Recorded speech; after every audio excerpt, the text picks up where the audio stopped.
একই মামলায় একজন আসামি 20 বছর কারাবরণ করে, আর বাকি 8 জন আসামি 3 থেকে 5 থেকে 16 মাস কারাবরণ করে জামিন পেয়ে গতকাল বেকসুর খালাস হয়ে যায়।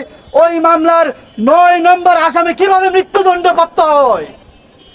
24-এর পরবর্তী বাংলায় বৈষম্যের ঠাঁই নাই। এই বৈষম্য যদি চলমান থাকে তাহলে আবারও বৈষম্য বিরোধী আন্দোলনের ডাক দেওয়া হবে। যদি এমপি মন্ত্রী খালাস পেয়ে যায়, বেকসুর খালাস পেয়ে যায়, তাহলে একজন হাফিজে কোরআনকেও বেকসুর খালাস দিতে হবে। একে একে 8 জনকে বেকসুর খালাস দিলেও 9 নম্বর আসামিকে বলির পাঠা বানিয়ে দাড়ি টুপি দেখিয়ে ফাঁসিয়ে দেওয়া হয়েছে।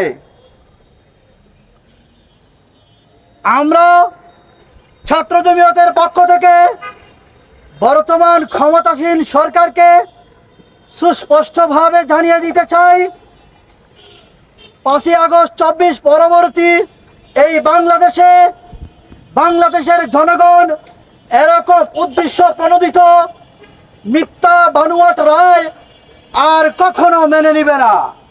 এই 24 পরবর্তী বাংলাদেশে ভারতকে খুশি করার জন্য তথাকথিত মেকানিজম পূর্ণ কোনো রায় বাংলাদেশের জনগণ আর মেনে নিতে প্রস্তুত নয়। আমরা সরকারকে সুস্পষ্টভাবে জানিয়ে দিতে চাই, আজকে আমাদের মানববন্ধনের ক্ষুদ্র একটি অংশ আপনারা জাতীয় প্রেস ক্লাবের সামনে দেখতে পাচ্ছেন। আমরা উচ্চ আদালতের কাছে বিনীত অনুরোধ করতে চাই, আপনারা এই রায়কে পুনর্তদন্ত করবেন। আমরা আশা করব হাফিজ নাঈম আহমদকে আমরা উচ্চ আদালতের মাধ্যমে বেকসুর খালাস পাবো। বাংলার জনগণ 24-এর পরবর্তী বাংলার জনগণ মেনে নিতে পারে না। সুতরাং আমরা স্পষ্ট ভাষায় জানিয়ে দিতে চাই 24-এর পরবর্তী বাংলায় বৈষম্যের ঠাঁই নাই। এই বৈষম্য যদি চলমান থাকে তাহলে আবারও বৈষম্য বিরোধী আন্দোলনের ডাক দেওয়া হবে। সুতরাং আজকের এই আন্দোলন থেকে আমরা এই দাবি জানাতে চাই, যদি এমপি মন্ত্রী খালাস পেয়ে যায়, বেকসুর খালাস পেয়ে যায়, তাহলে একজন হাফিজে কোরআনকেও বেকসুর খালাস দিতে হবে। এই বলে আমি আমার সংক্ষিপ্ত বক্তব্য এখানেই শেষ করছি। নাসরুম মিনাল্লাহ ওয়া ফাতহুন করিব। Justice for Sayyid Naeem Ahmed.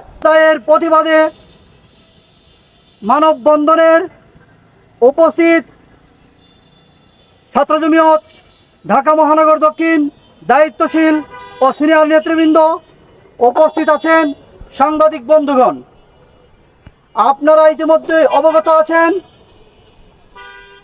বিগত ফ্যাসিস্ট সরকারের অন্যতম কারিগর বাবু সরঞ্জিত সেনগুপ্তের হত্যা মামলার 9 জন আসামি ছিল। এর মধ্যে একে একে 8 জনকে বেকসুর খালাস দিলেও 9 নম্বর আসামিকে বলির পাঠা বানিয়ে দাড়ি টুপি দেখিয়ে ফাঁসিয়ে দেওয়া হয়েছে।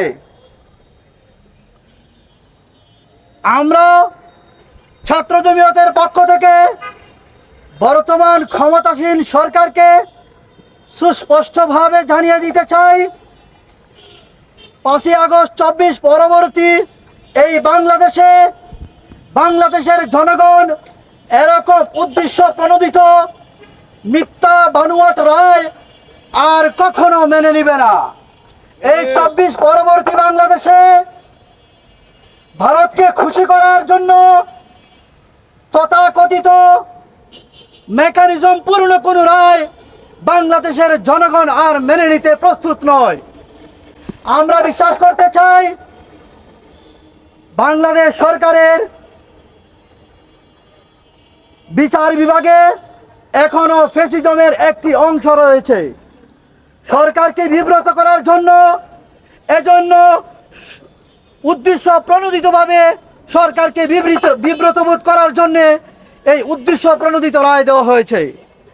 আমরা সুস্পষ্টভাবে জানিয়ে দিতে চাই, একই মামলায় একজন আসামি 20 বছর কারাবরণ করে, আর বাকি 8 জন আসামি 3 থেকে 5 থেকে 16 মাস কারাবরণ করে জামিন পেয়ে গতকাল বেকসুর খালাস হয়ে যায়। ওই মামলার 9 নম্বর আসামি কিভাবে মৃত্যুদণ্ডপ্রাপ্ত হয়?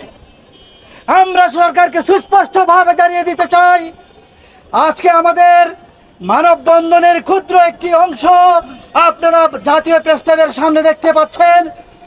আমরা উচ্চ আদালতের কাছে বিনীত অনুরোধ করতে চাই, আপনারা এই রায়কে পুনর্তদন্ত করবেন।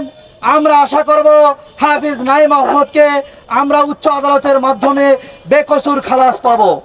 যদি বর্তমান সরকার বেকসুর খালাস দিতে ব্যর্থ হয়, তাহলে এই আন্দোলনের সীমারেখা 54,000 বর্গ মাইলে ছড়িয়ে যাবে। সুতরাং আমি এই সরকারকে বলবো, আপনারা নিজেরা বিব্রত হবেন না এবং জনগণকে বিভ্রান্ত করবেন না। আপনারা বর্তমান ক্ষমতাসীন সরকারের দায়িত্বশীলদেরকে যেভাবে বেকসুর খালাস দিয়েছেন, আপনারা মামলায় প্রমাণিত করেছেন এই মামলা মিথ্যা বানোয়াট, তাহলে হাফেজ নাঈম আহমদের জামিনও আমরা বেকসুর খালাস এবং মিথ্যা বানোয়াট হিসাবে বেকসুর খালাস চাই।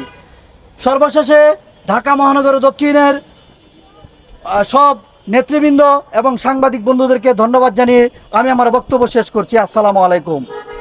ছাত্র জমিয়তের সাবেক নেতার বিরুদ্ধে যে মৃত্যুদণ্ডের রায় হয়েছে, সেই রায়ের প্রতিবাদের, সেই রায় বাতিলের দাবিতে ঢাকা ছাত্র জমিয়ত বাংলাদেশ ঢাকা মহানগর দক্ষিণের আজকের এই মানববন্ধনে সমাপনী বক্তব্য রাখবেন ছাত্র জমিয়ত বাংলাদেশ ঢাকা মহানগর দক্ষিণের সম্মানিত আহ্বায়ক ভাই সাইফ বিন জামাল। সবাইকে ধন্যবাদ জানিয়ে মুক্তি চাইয়ে কথা শেষ করে দিই। বেশি কথা বলা হবে। সাংবাদিক উপস্থিতি সবাইকে ধন্যবাদ জানাই। আসসালামু আলাইকুম। আপনারা সকলেই অবগত আছেন যে হাফেজ নাঈম আহমেদকে 1 থেকে 9 জন আসামি পর্যন্ত 8 জন আসামিকে বেকসুর খালাস দিলে একই মামলায় আমার ভাই হাফেজ নাঈম আহমদকে আদালত মৃত্যুদণ্ড দেয়। এ সকল প্রমোশনের রায়কে আমরা বুড়িগঙ্গায় নিক্ষেপ করতে চাই। একই মামলায় 1 থেকে 8 জন আসামি মুক্তি পাবে, বেকসুর খালাস পাবে, এবং 9 নম্বর আসামি কিভাবে মৃত্যুদণ্ড দেয়, এটা আমাদের সকলের জাতির কাছে প্রশ্ন। আমরা উচ্চকক্ষে সবাইকে আপেলের মাধ্যমে সুষ্ঠু প্রক্রিয়ার মাধ্যমে তদন্তের মাধ্যমে হাফেজ নাঈম আহমদ যেন পুনরায় মুক্তি পায় এ চেষ্টা করবে, এবং সকল সাংবাদিক এর দাবি জানাচ্ছি, এবং সাংবাদিক এবং সকল বন্ধুদেরকে ধন্যবাদ জানিয়ে আজকের প্রোগ্রাম এখানে শেষ করছি। আসসালামু আলাইকুম।